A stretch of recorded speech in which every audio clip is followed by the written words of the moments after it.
now for something completely different.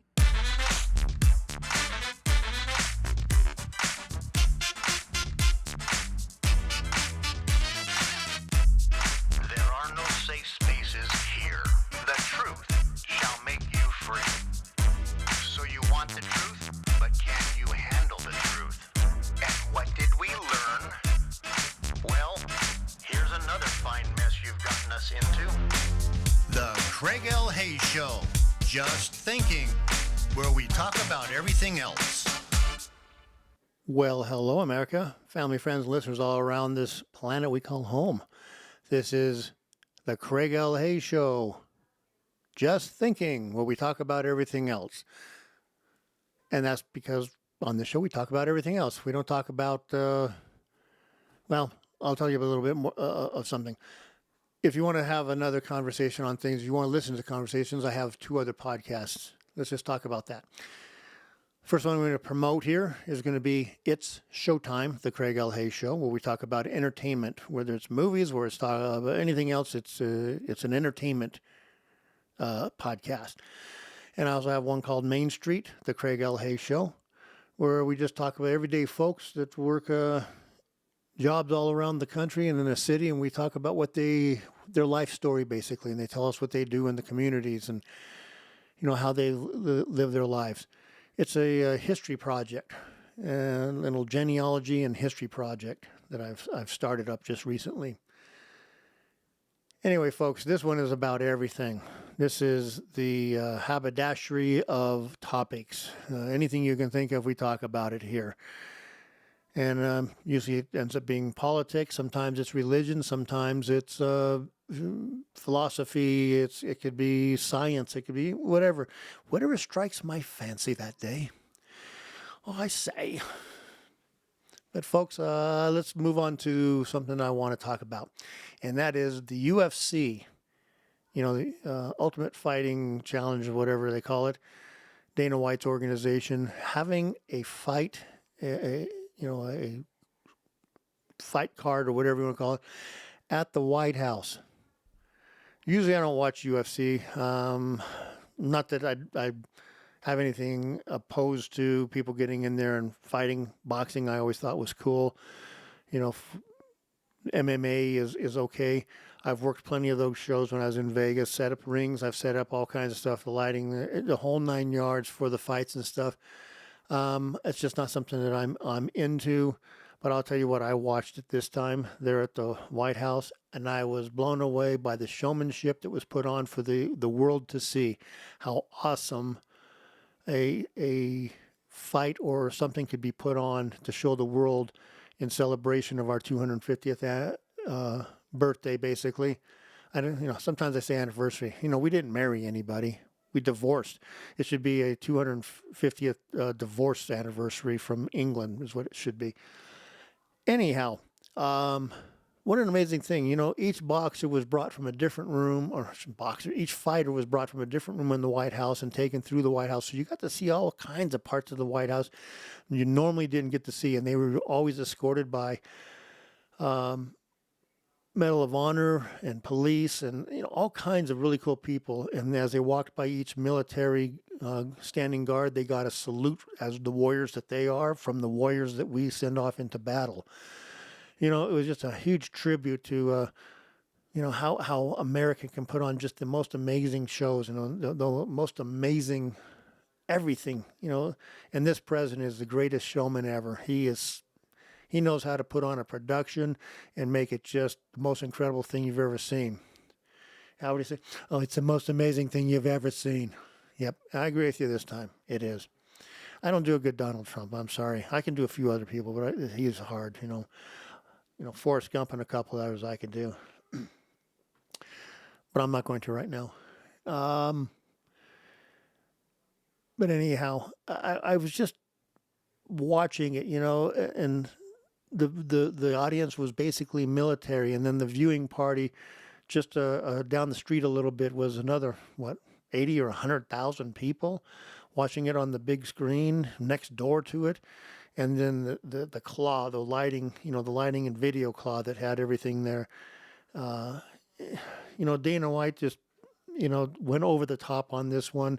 And I know it cost him 10, 15, 20 million dollars to do it because, when you do things like this on federal property, you're not allowed to charge. You can't charge anything for it.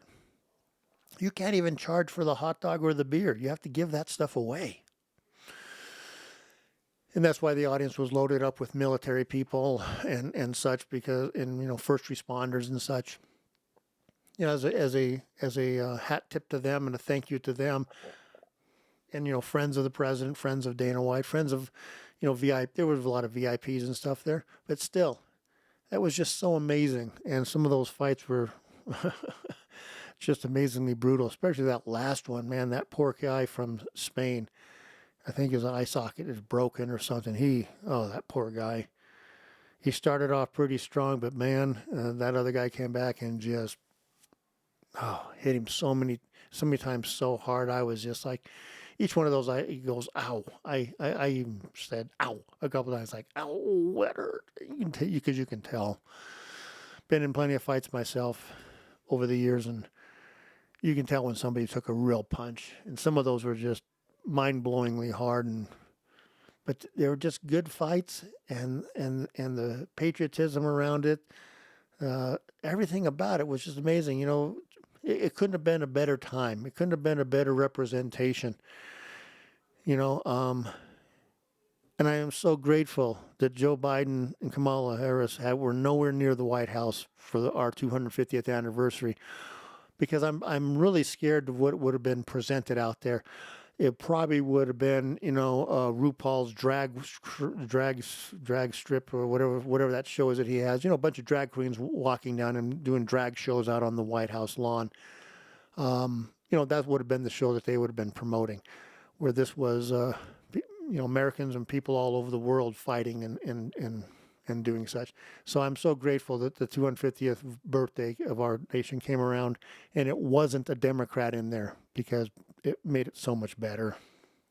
I don't think we could have tolerated that one. That's a bad one. Thank heavens for Donald Trump and his showbiz acumen. He was just amazing.